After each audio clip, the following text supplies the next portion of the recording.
face the difficulties of today and tomorrow. I still have a dream. It is a dream deeply rooted in the American dream. I have a dream that one day this nation will rise up and live out the true meaning of its creed. We hold these truths to be self-evident, that all men are created equal. I have a dream that one day on the red hills of Georgia, the sons of former slaves and the sons of former slaves' owners will be able to sit together at the table of brotherhood. I have a dream that one day, even the state of Mississippi, a state sweltering with the heat of injustice, sweltering with the heat of oppression, will be transformed into an oasis of freedom and justice. I have a dream that little children will one day live in a nation where they will not be judged by the color of their skin, but by the content of their character. I have a dream today. I have a dream that one day, right there in Alabama, little black boys and little black girls will be able to join hands with little white boys and white girls as sisters and brothers. I have a dream today. This is our hope. This is the faith I go back to the mountain with. With this faith, we will be able to hew out of the mountain of despair a stone of hope. With this faith, we'll be able to transform the genuine discords of our nation into a beautiful symphony of brotherhood. With this faith, we will be able to work together, pray together, to struggle together, go to jail together, to stand up for freedom forever, knowing that we will be free one day. And I say to you today, my friends, let freedom ring. From the contiguous hilltops of New Hampshire, let freedom ring. From the mighty mountains of New York, let freedom ring.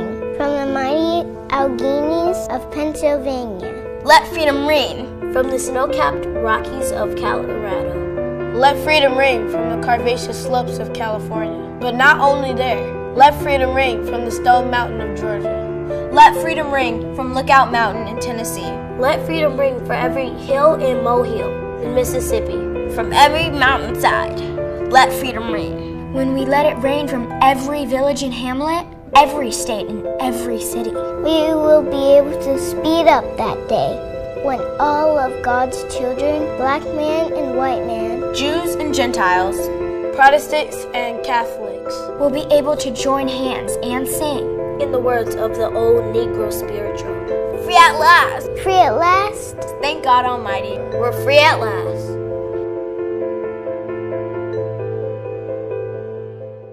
Once upon a time, there's a man named Martin Luther King Jr.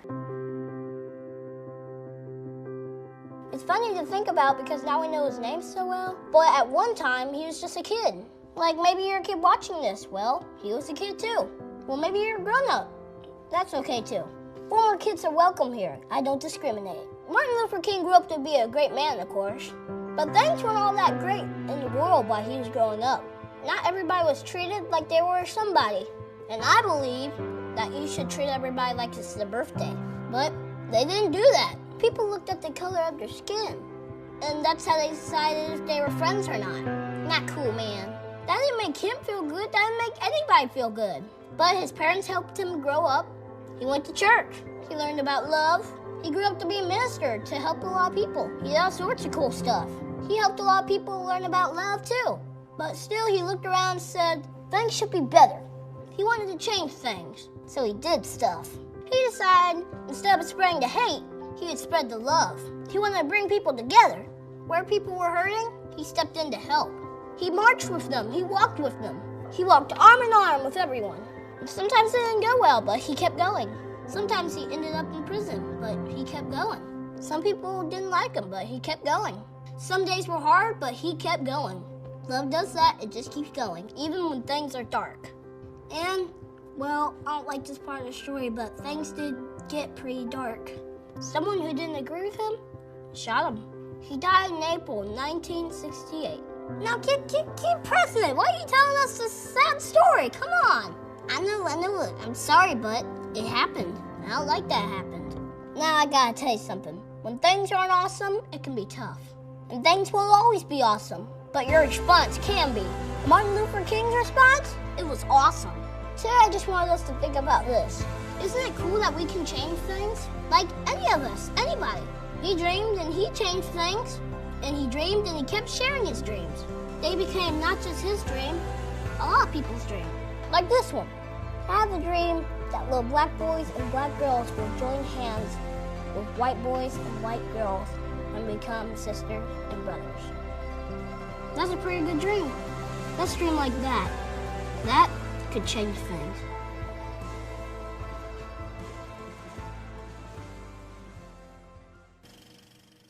I have the pleasure to present to you Dr. Martin Luther King, Jr.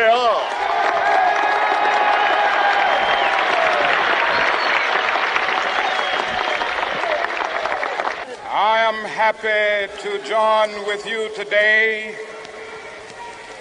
in what will go down in history as the greatest demonstration for freedom in the history of our nation.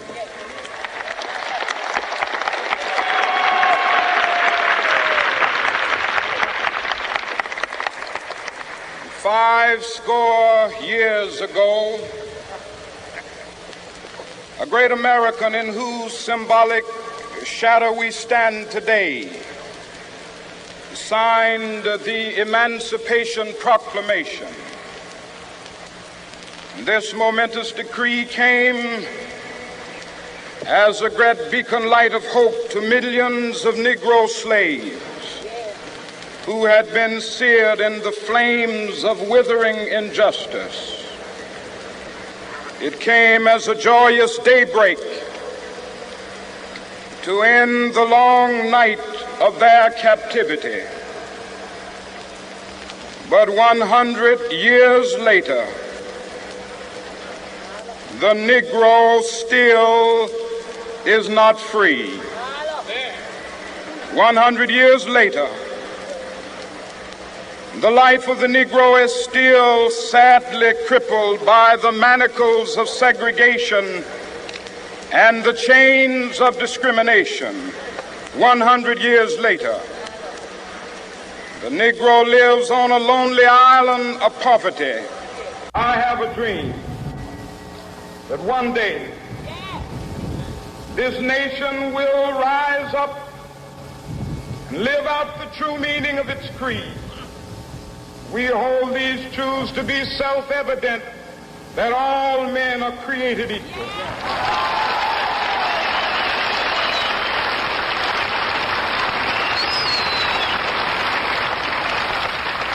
I have a dream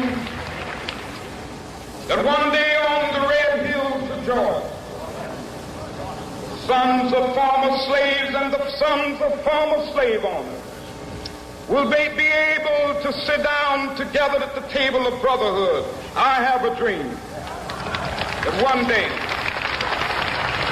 even the state of Mississippi, a state sweltering with the heat of injustice, sweltering with the heat of oppression, will be transformed into an oasis of freedom and justice. I have a dream. My poor little children will one day live in a nation where they will not be judged by the color of their skin, but by the content of their character. I have a dream today.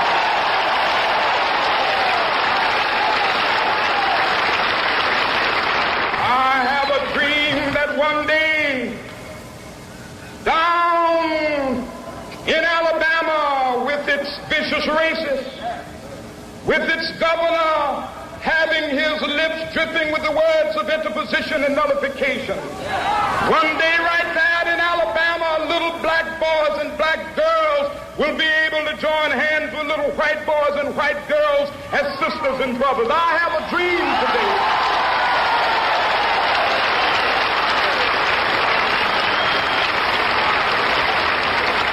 I have a dream that one day every valley shall be exalted, and every hill and mountain shall be made low. The rough places will be made plain, and the crooked places will be made straight, and the glory of the Lord shall be revealed, and all flesh shall see it together.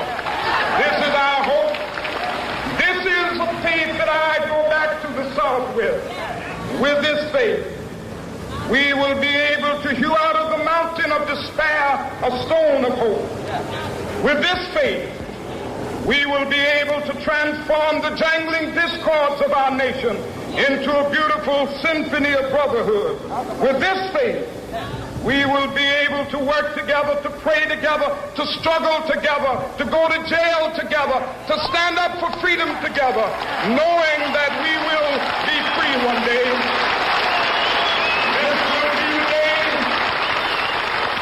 This will be the day when all of God's children will be able to sing with new meaning, my country, tears of thee.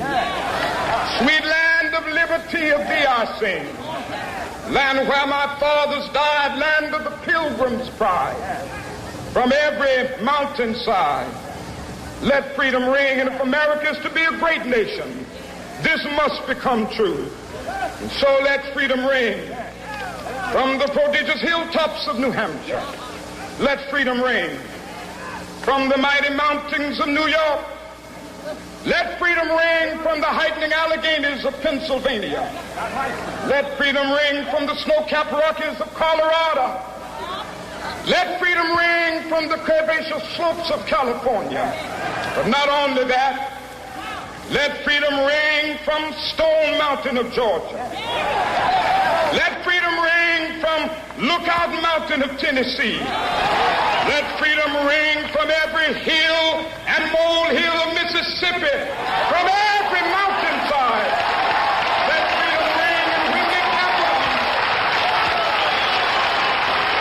when we allow freedom ring, when we let it ring from every village and every hamlet, from every state and every city, we will be able to speed up that day when all of God's children, black men and white men, Jews and Gentiles, Protestants and Catholics, will be able to join hands and sing in the words of the old Negro spiritual, free at last, thank God Almighty. Dr. Martin Luther King Jr. might have one of the most recognizable names today, but for the first 5 years of his life, he went by a different one, Michael King Jr. Why the change? Well, his father, Michael King Sr., was a devout pastor who decided to change his own name from Michael King to Martin Luther King in honor of a priest from the 1500s. Since Michael was a junior, his dad decided to officially change his name as well, making young Michael King into Martin Luther King Jr.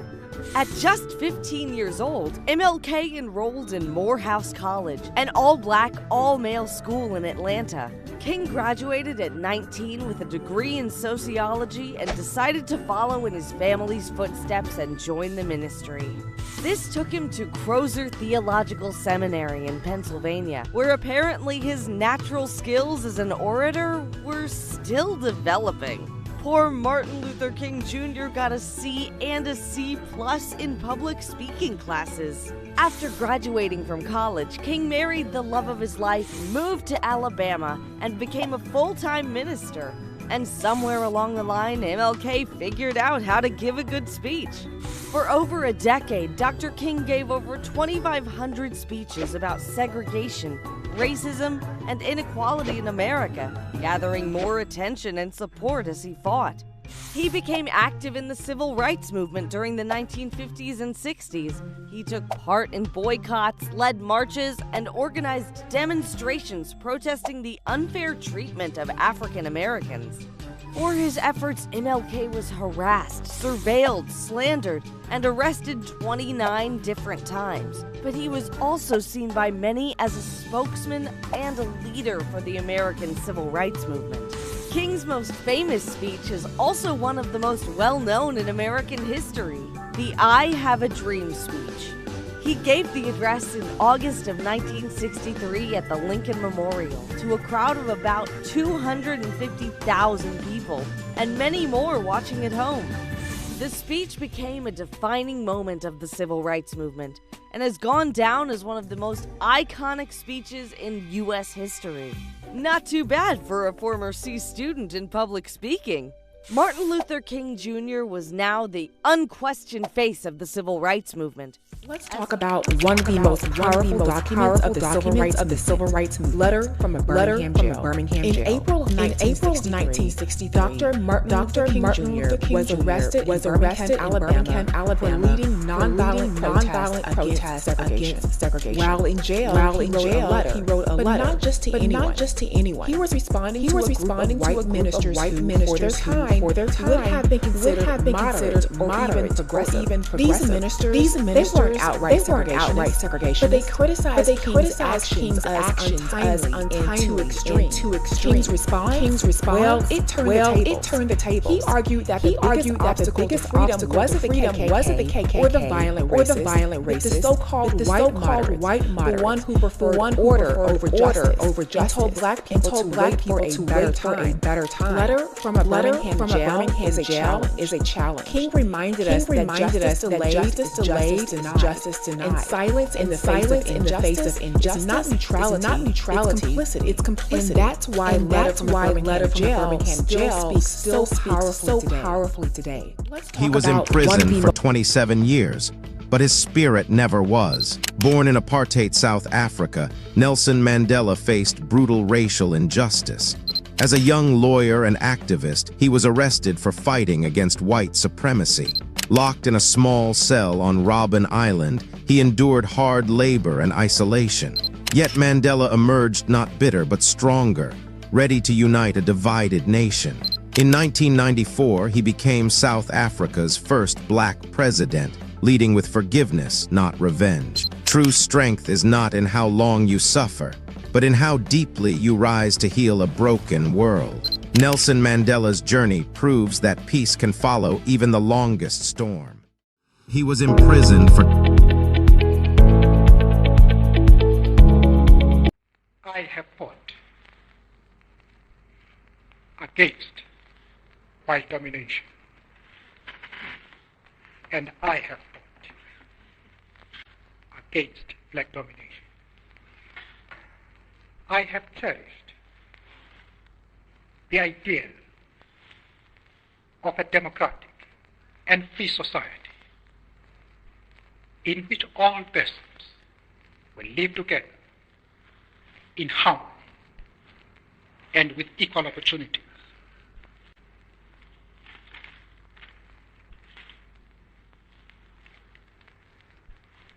It is an idea for which I hope to live for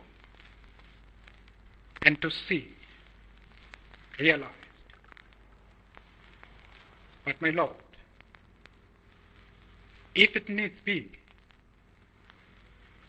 it is an ideal for which I am prepared to die.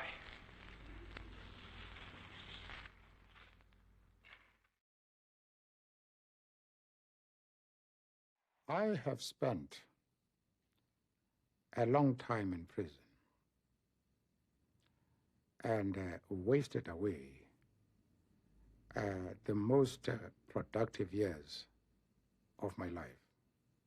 Those conditions would make any man very bitter and his heart to be full of hate. Did you feel hated? Did you feel that you were the object of hatred, or were you just a prisoner in an impersonal system carrying out the will of the state? There was a lot of cruelty which was practiced on myself and my colleagues. There were assaults. I was never assaulted.